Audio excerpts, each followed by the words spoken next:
In 1987, a German teenager and novice pilot named Mathias Rust set out on a 2-week flight where he visited several countries in Europe. What was remarkable about the flight wasn't the age of the pilot or the distance he traveled. The reason people still remember it is where he ended up. Learn more about the highly improbable flight of Mathias Rust and what happened in its aftermath on this episode of Everything Everywhere Daily.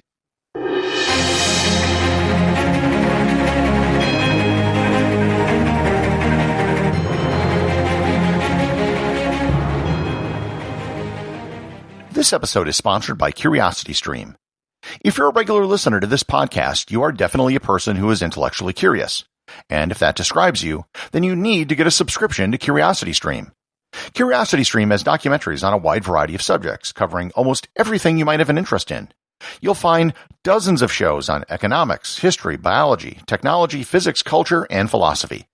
Plus, they have tons of original programming which are being released on a regular basis, including the top science stories of 2021. Best of all, you can get a year's worth of CuriosityStream for only $12 a year if you act now and use coupon code GIFT21 at checkout. That's 40% off what is already one of the most affordable streaming services online. To start your subscription, just visit everything-everywhere.com/curiositystream. Once again, that's everything-everywhere.com/curiositystream. 1987 was a pivotal year in the Cold War. Ronald Reagan was in the waning years of his presidency, and the new Soviet General Secretary was Mikhail Gorbachev, who still didn't have a solid grip on power. Both sides were still at a very high level of tension and alert, with thousands of missiles pointed at each other and soldiers on watch 24 hours a day, 365 days a year, looking to detect the slightest intrusion of sovereign airspace. This was the state of the world when Mathias Rust was 19 years old. He lived in the small town of Wedel in West Germany, which was located on the Elbe River just outside the city of Hamburg. He had taken an interest in flying and had taken flying lessons to become a pilot. He had logged 50 hours of flying time, which was just enough to get a pilot's license, but not really enough to be considered an experienced pilot. In May of 1987, Mathias told his parents he wanted to do a tour of northern European countries to log more experience towards getting his professional pilot's license. It was an ambitious project for someone still in his teens and with only 50 hours of flight experience, but it wasn't totally crazy either. He rented a small Cessna aircraft from a local flying club that had the back seats taken out and replaced with fuel tanks to extend the range of the plane. On May 13th, he set out and did exactly what he said he was going to do. From Hamburg, he first flew northwest to the Faroe Islands, which are located roughly midway between Scotland and Iceland. From there, he continued to fly northwest to Reykjavik, Iceland. Here he visited the Hoftøy House, which was where Ronald Reagan and Mikhail Gorbachev had met the year before. From Iceland, he flew to Bergen, Norway, and then to Helsinki, Finland. He had been on his flying trip for a little over 2 weeks at this point. He had now doubled his flying time to 100 hours and had flown several challenging routes over open water. On May 28th at 12:21 p.m., he left Helsinki and told flight control that he was heading to Stockholm. However, he didn't go to Stockholm. About 20 minutes into his flight, once he passed the Finnish city of Numela, which was northwest of Helsinki, Mathias turned the plane to the left and started heading east. As he left the Helsinki air control area, he thanked the air controllers and then turned off his transponder and communications. Mathias was going to Moscow. The idea of flying to Moscow had been in the back of his mind ever since he started the trip. He had proven he could fly the distance from the earlier stops in his trip, and his plane had enough fuel. However, until the last minute, he didn't really know if he was actually going to follow through with the plan. He envisioned making some grand gesture in the name of world peace where he and his plane would create, quote, an imaginary bridge from west to east. When the Finnish air control lost track of him, they initially thought that he must have crashed. The Finnish Coast Guard was sent out, and they actually found an oil slick in the water, which they assumed was caused by his plane, but they could find no other evidence of crash. Mathias and the Cessna kept heading towards Soviet airspace over the Baltic Sea. I should note that it was only 5 years previously that the Soviets shot down a Korean Airlines passenger jet full of people for violating their airspace. The Soviets didn't usually mess around. And in this case, they knew he was coming. The Soviet air defenses clearly saw him on their radar. The Soviet 54th Air Defense Corps, which managed the surface-to-air missiles in the region, was the first to start tracking him. They tried to identify the aircraft by using a military IFF system. An IFF stands for Identify Friend or Foe, but his plane wasn't responding to it. 2 MiG-23 jet fighters were sent to intercept the plane. They reported that the plane looked like a Yak-12, which was a Soviet training aircraft that kind of looked like a Cessna. The fighters asked permission to engage the aircraft, but their request was denied. They actually flew alongside the Cessna and had to lower their landing gear in order to fly slow enough to look inside. It turns out they tried to contact him via radio, but they were using higher frequency military bands, which Mathias didn't have in his plane.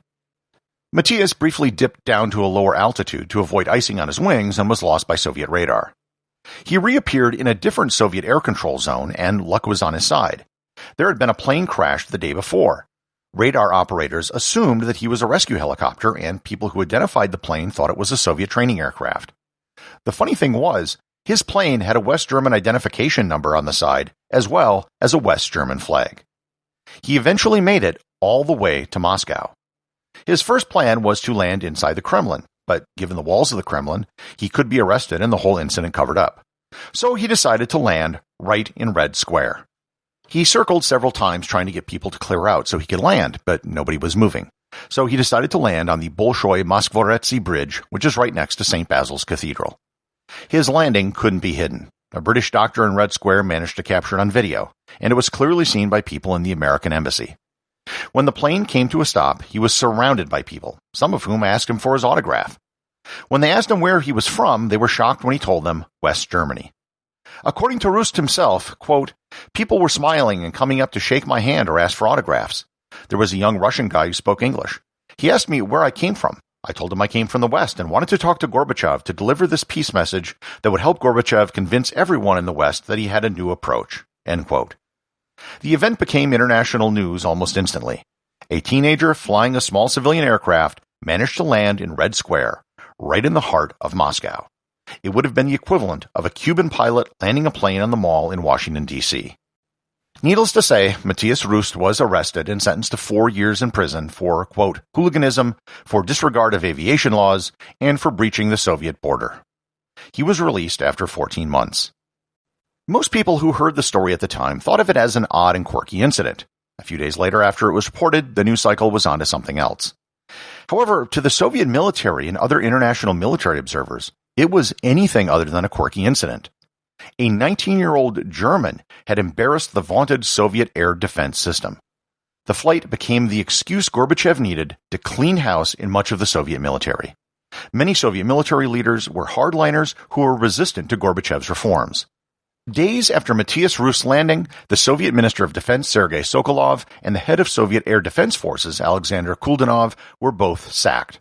Within weeks, hundreds of other officers had been fired or replaced. It was reported to have been the largest purge of military personnel since Stalin.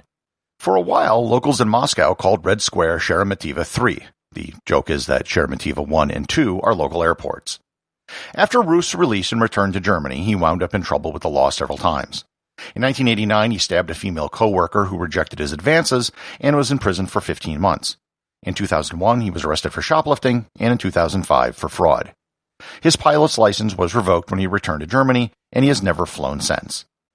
As for the plane, it was sold to a Japanese group, and in 2008 it was returned to Germany. Today it is on display at the Deutsches Technik Museum in Berlin. The perestroika and glasnost reforms ushered in by Gorbachev played a vital role in the last years of the Soviet Union.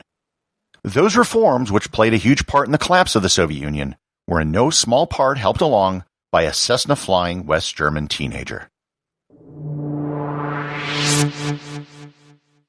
Everything Everywhere Daily is an Airwave Media podcast. The associate producers are Thor Thomsen and Peter Bennett. Today's review comes from listener CMA8 over at Apple Podcasts in the United States.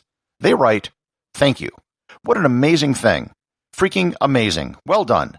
Come to New York City and dinner's on me. Thank you. Please keep making these and make as many as you can." Well, thank you very much, CMA8, or should I say Country Music Association 8, or maybe it's Cleveland Museum of Art 8. As long as people keep listening, I'll keep making them. And by the way, I'll be in New York and Midtown Manhattan from January 25th to January 28th. And I like steak. Remember, if you leave a review or send in a question, you too can have it read on the show.